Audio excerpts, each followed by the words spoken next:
Bonjour et bienvenue dans cette première vidéo concernant la programmation orientée objet et dans laquelle nous allons essayer de mettre l'accent sur quelques propriétés de la programmation orientée objet. Et la première question qu'on peut se poser, quelle est la différence entre la programmation orientée objet et la programmation procédurale? En fait, la différence entre les deux types de programmation, à savoir la programmation procédurale et la programmation orientée objet, réside dans le fait que dans la programmation procédurale, les programmes sont basés sur des fonctions et les données peuvent être facilement accessibles et modifiables. Alors qu'en programmation orientée objet, chaque programme est constitué d'entités appelées objets. Et c'est pour cela qu'on l'appelle programmation orientée objet. Et ces objets ne sont pas facilement accessibles et modifiables. Mais c'est quoi la programmation orientée objet? Est-ce que c'est un nouveau langage de programmation? Non, pas du tout. La programmation orientée objet, ce n'est pas un nouveau langage de programmation, mais la programmation orientée objet est un paradigme de programmation largement utilisé dans le développement d'applications modernes. Elle offre en fait une approche structurée pour concevoir et organiser du code en le divisant en objets réutilisables dotés de caractéristiques et de comportements spécifiques. Le PHP, en tant que langage de programmation populaire et flexible, offre en fait un support natif pour la programmation orientée objet, permettant ainsi aux développeurs de créer des applications robustes et évolutives. Autrement dit, la programmation orientée objet est une autre manière d'organiser le code d'une application web et dans laquelle tout est objet. Et tout objet est caractérisé par des données appelées attributs ou bien propriétés et des méthodes tout simplement, c'est-à-dire des fonctions qui peuvent être appliquées sur ces objets. Mais on peut se demander qu'est-ce qu'un objet? Tout simplement, un objet est une représentation d'une chose à laquelle on va associer des propriétés et des actions. C'est-à-dire, on va associer tout simplement des variables et des fonctions, ou bien ce qu'on appelle dans la programmation orientée objet des méthodes. Les attributs sont tout simplement les propriétés propres à ces objets. Et les méthodes sont tout simplement les actions, c'est-à-dire les fonctions applicables à ces objets. Mais on peut aussi poser la question légitime suivante. D'où viennent ces objets? Sans tarder, je vous le dis tout de suite, c'est à partir de ce qu'on appelle les classes qu'on peut créer des objets. Mais c'est quoi une classe? Une classe est tout simplement une entité qui va regrouper des variables et des fonctions. Chacune de ces fonctions aura accès aux variables de cette entité. Autrement dit, une classe est un ensemble cohérent de code qui contient généralement à la fois des variables et des fonctions qui va nous servir de plan pour créer des objets. Le but d'une classe va donc être de créer des objets que nous allons ensuite pouvoir manipuler. En bref, une classe est un modèle de données définissant la structure commune à tous les objets qui seront créés à partir de cette classe. En quelque sorte, une classe peut être assimilée à un moule qui permet tout simplement de créer autant d'objets de même type et de même structure qu'on le désire. Un autre concept très utilisé en programmation orientée objet, c'est le mot-clé instance.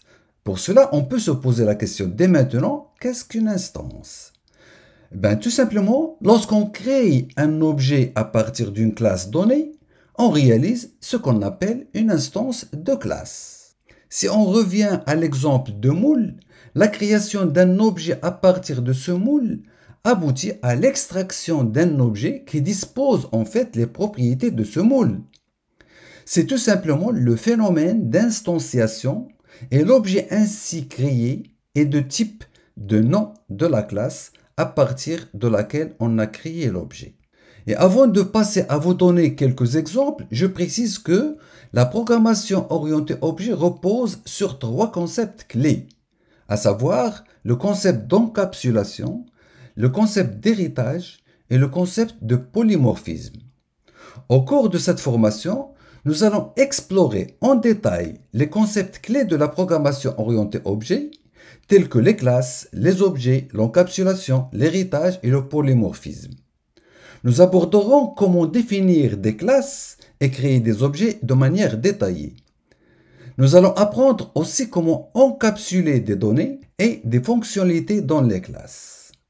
De plus, nous allons aussi voir comment peut-on utiliser l'héritage pour créer des hiérarchies de classes. Considérons maintenant un petit exemple. Imaginons par exemple le plan de création de base d'un modèle de voiture.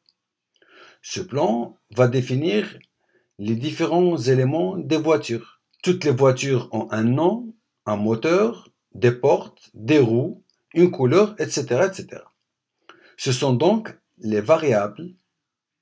Dans le contexte de la programmation orientée objet, on parle de propriétés ou tout simplement attributs. Mais toutes les voitures peuvent accélérer, freiner, allumer des feux, fermer les portes, etc., etc. Ce sont donc les actions, c'est-à-dire les fonctions. Et dans le contexte de la programmation orientée objet, on les appelle tout simplement des méthodes. On peut donc créer une classe qu'on peut nommer voiture.